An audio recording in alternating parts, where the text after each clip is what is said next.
The FBI is hoping surveillance video will lead to the arrest of the suspects in connection with the break-in at a secured transmitter tower site in Elmendorf.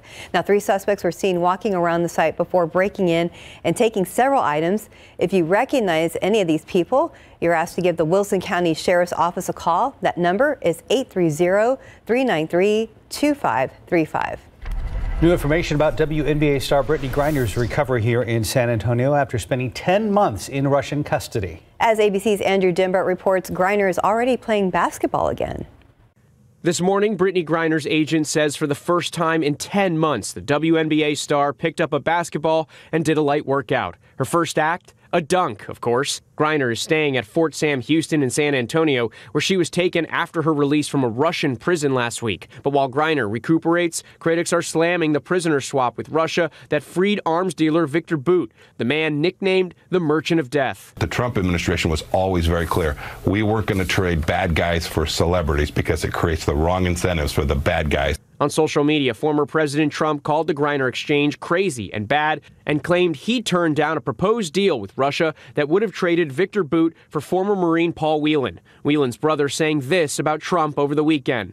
My brother pleaded from his prison for President Trump to tweet about him during President Trump's term in office, and President Trump didn't. And for him now to talk about Paul at all is really offensive. White House officials say they're doing everything they can to bring Whelan home and say the process of bringing Griner back to the U.S. has provided valuable insight. We're more informed. We have a better sense of the context here, where the Russians' expectations are, and we're just going to keep working at it. Griner has not spoken publicly since her return, but she's expected to issue a statement this week. Andrew Dimbert, ABC News, New York. Well, a Libyan intelligence official accused of making the bomb that brought down Pan Am Flight 103 over Lockerbie, Scotland, way back in 1988 is now in U.S. custody. Abu Aguila Massoud will now face federal charges. The arrest is a breakthrough in the decades-old investigation into the attack that killed 259 people in the air, 11 on the ground. The New York-bound Pan Am flight exploded over Lockerbie less than an hour after taking off from London on December 21st, 1988.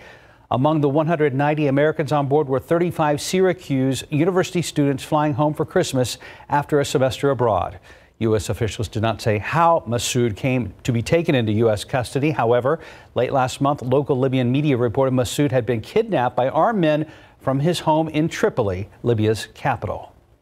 2 major storms are causing problems from coast to coast this morning. In the northeast, the first steady snowfall of the season caused multiple crashes in Massachusetts.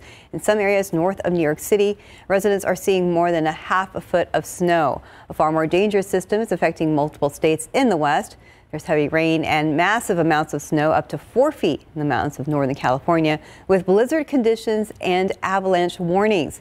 That storm is now heading east. A marine fossil just discovered in Australia is being compared to the Rosetta Stone, which helped decode ancient languages. The 100-million-year-old skeleton found on a cattle station in Queensland outback is being hailed as a breakthrough. Some amateur paleontologists made the discovery. They say this one may provide vital clues about prehistoric life.